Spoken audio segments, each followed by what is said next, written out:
I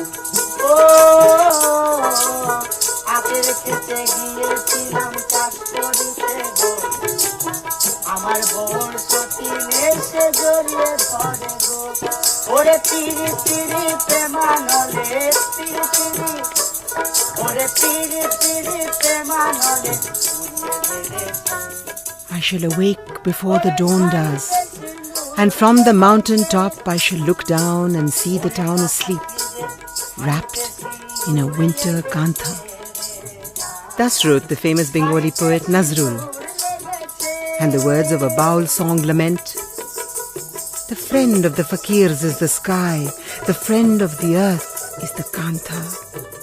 When these fakirs die, where will their graves lie? 3 hours outside the capital city of Bengal, Kolkata, lies Birbhum, made world-renowned by the poet Rabindranath Tagore, who founded Vishwa Bharati, the Centre for the Arts that has drawn some of the world's best minds since the 1920s.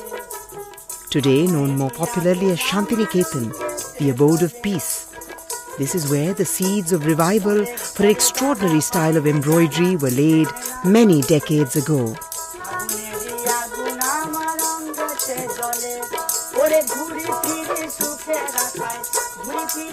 Frugality has always been part of the Indian ethos, and from this was born the kantha, literally rags in Sanskrit. Not wanting to discard old and worn saris and dhotis, women would layer and stitch these together to make soft coverings for babies. They would pull out the colored threads from the borders and use these to patch and embroider the layers together. The cloth was cut up, patched, quilted and embroidered. The space was so divided as to form a multitude of squares, triangles or circles. The kanthas were then used in homes for wraps and folded as bags.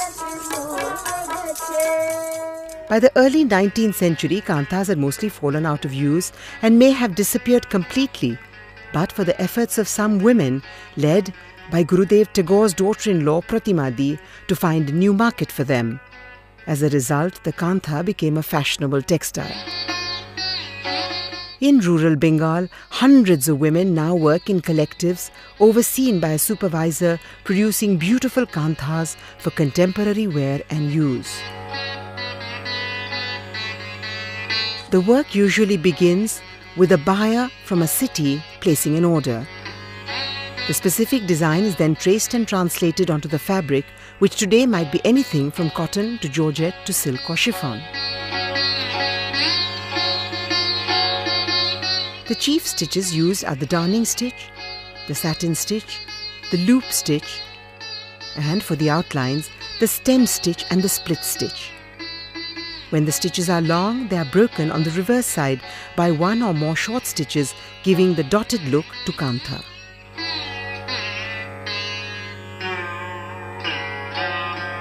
A probable invention of the kantha embroiderers was the stitch version of modelling with a paint and brush in painting.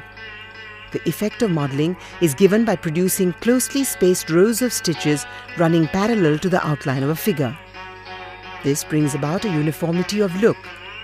Towards the middle of the motif, the stitches change in density and direction, creating areas that were set apart from others.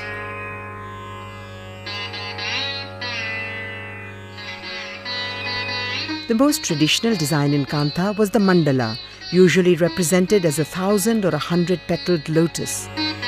This old design, now reinterpreted in many ways, represents the Indian philosophical concept of the interconnection and unity of the animal and spiritual worlds. Traditionally, kanthas for different uses were called different names. The lep kantha was a winter covering for the body. Its modern version is the stole. The Sujni Kantha used to be a ceremonial wrap and was heavily embroidered and used to seat honoured guests. Today, these large kanthas are used as bed covers or wall hangings. The Baitan Kantha was a 3-foot by 3-foot square used to wrap up and bundle things, books, old clothes. It was also used to throw over things. It used to have human or animal figures in the border and an elaborate centre. Today, these are used as table covers or wall hangings. The Durjani Kantha is also a square piece with borders all around and a lotus in the center. It is folded from 3 corners to make a traditional bag. The Arshalita Kantha, literally the mirror wrap, was in fact used to keep mirrors or combs. Today's versions also keep mobile phones. The rectangular pouch usually has a wide border on all 4 sides with floral motifs. Perhaps the greatest difference between the traditional and contemporary kanthas is the fact that today the kantha has become a style and a stitch and is rarely layered with several layers.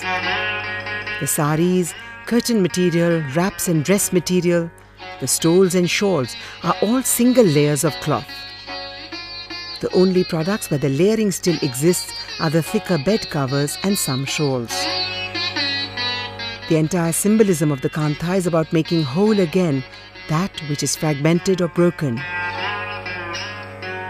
In Hinduism, the universe is made up of the warp and the weft, and thus becomes important the wholeness.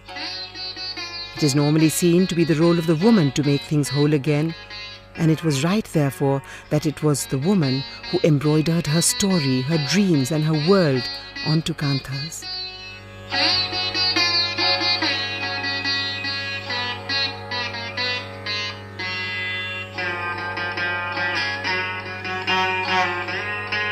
The revival in kanthas has given thousands of women the power to make economic sense of their lives in Bengal. With the possibilities that this form of embroidery offers in terms of motifs, colours, density and texture, its use for contemporary tastes is infinite.